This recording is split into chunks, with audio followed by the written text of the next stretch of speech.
Plus les jours passent et plus je me rends compte que les chats c'est vraiment des fraudes. Non mais, va falloir admettre la vérité. Les gens de la team chat... Vous pensez trop que le fait qu'ils soient mignons avec leurs gros yeux écarquillés met à l'écart tous les problèmes que peut poser cet animal. Et je peux pas vous en vouloir. Même moi j'y croyais et ma naïveté me faisait aussi imaginer que ces petites bêtes étaient inoffensives. Regarde-moi ces petites bouilles là, comment il est tout...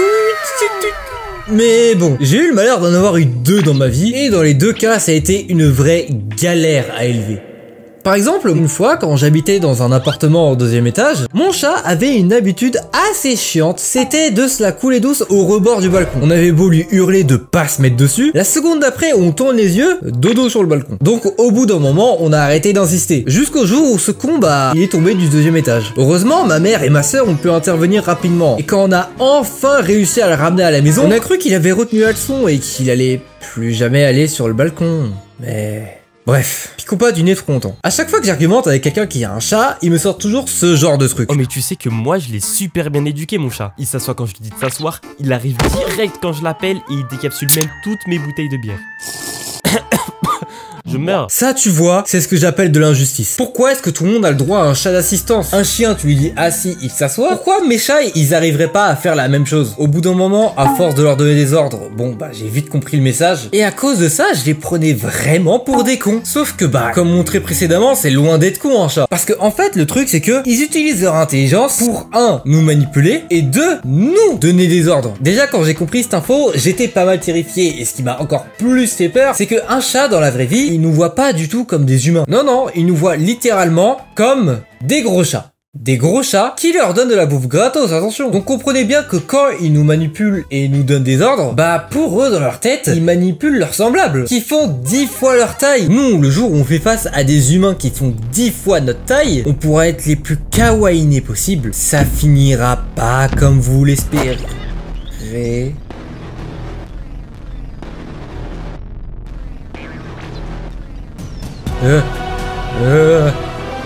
Et pensez à vous abonner. D'ailleurs, dans ces personnes qui sont manipulées, je connais une pote à moi qui se fait vraiment pisser dans le crâne par ses chats des fois. La plus grosse dinguerie qui est déjà arrivée, c'était pendant un appel Discord, et là on entend un gros BOUM. Puis elle commence à crier. Je me dis mais qu'est-ce qui se passe? Il y a un attentat, il y a des terroristes. Pendant 2 minutes, elle ne me répond pas. Et quand elle réapparaît, elle me répond que son chat qui dormait habituellement sur son PC s'est dit d'un seul coup. Et si je décidais de faire tomber le PC de cette truffe? Ça peut être marrant à regarder.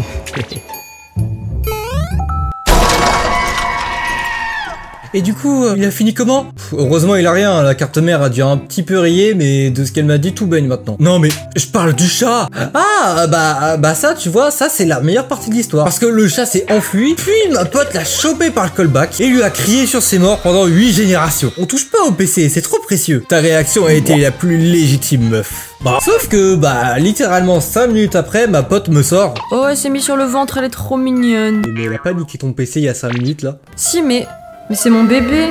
Cousin, mais moi à sa place, quand tu touches à mes affaires et que tu les niques, mais je suis rancunier à mort. Et je pense que ça, je dois le tenir de ma mère, parce que à chaque fois que mon chat déchire une tapisserie ou casse quelque chose dans la maison, t'inquiète même pas qu'elle reste bien cachée dans un endroit où ma mère peut pas l'atteindre. Viens là, petite. En fait, tu vois, si je dois résumer toute la vidéo, le truc qui m'énerve le plus à propos des chats, c'est que quand tu leur dis de pas faire un truc précis, ils recommencent la seconde d'après. C'est exactement comme mon premier chat. C'est celui qui est tombé du 2e étage là. Dis-toi que à cause de ce truc récurrent de ne jamais nous écouter à propos du balcon, il en est mort. Bon, pour plus de contexte, ce chat s'appelait Myrtille, c'était une fille, mais également le tout premier animal of my life. Et c'était pas du tout prévu de base qu'on ait un chat dans la famille. Sauf que ma sœur, elle, c'était pas du tout la même chose, et m'a vendu le truc comme une dinguerie. Donc après quelques jours, elle avait réussi à m'embarquer dans le projet. On fait absolument tout pour faire chez ma mère d'avoir un chat parce que c'est trop mignon. Et après beaucoup de tentatives, Myrtille est enfin arrivée à la maison. Et elle était adorable, elle formait un sourire avec ses taches blanches sur sa fourrure noire. Sauf que bon, le bonheur c'est clairement pas éternel parce que au fil des ans, elle a commencé à sérieusement me casser les couilles, cet énorme fils de... Genre des fois elle me griffait quand je la caressais, ou quand je la touchais, ou quand je la regardais juste. Alors que ma mère et ma soeur, elles pouvaient faire de l'acrosport, aucune blessure, rien du tout. Hein, c'était des câlins, des petites léchouilles sur le nez. Donc t'imagines bien que au fil du temps, j'ai commencé à m'en battre de plus en plus les couilles d'elle au fil des ans. Jusqu'à la fameuse année où avec ma mère, on décide de déménager. Et attention, hein, mais la plus grosse différence avec l'ancien appartement, c'est que au lieu d'habiter au 2e étage, l'appartement qu'on avait loué était au 7e. Et c'est fou comment, bizarrement, avec ce déménagement, l'ambiance avec mon chat était passable. Il y avait des petites griffures qui passaient par-ci par-là, hein, mais sincèrement, c'était 10 fois mieux que là où on habitait avant. Je commençais à me faire réaliser que ouais, genre c'est mon chat, je l'aime bien. Jusqu'au jour où ma mère décide de venir me chercher à l'école et m'annonce que Myrtille est morte.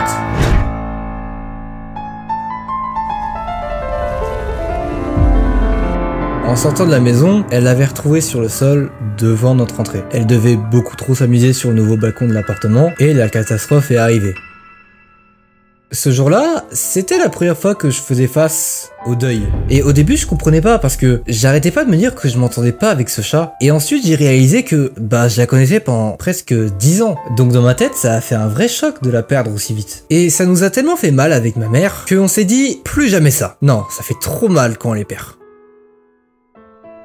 Bon, on n'a pas tenu très longtemps, je veux bien l'admettre. Quand Myrtille est décédée, j'ai compris un truc essentiel chez les animaux de compagnie. Nous les humains, quand on adopte un chat, on a la chance de vivre avec eux pendant une bonne partie de notre vie. S'il a la meilleure des santé, un chat ou même un chien, hein, ça peut vivre pendant plus d'une décennie. Et la différence, c'est que eux, ils vivent avec nous toute leur vie. Donc malgré leur caractère de merde, hein, occupez-vous bien de vos chats. Parce qu'ils sont mignons quand même, hein, on peut pas leur gâcher ça, regarde.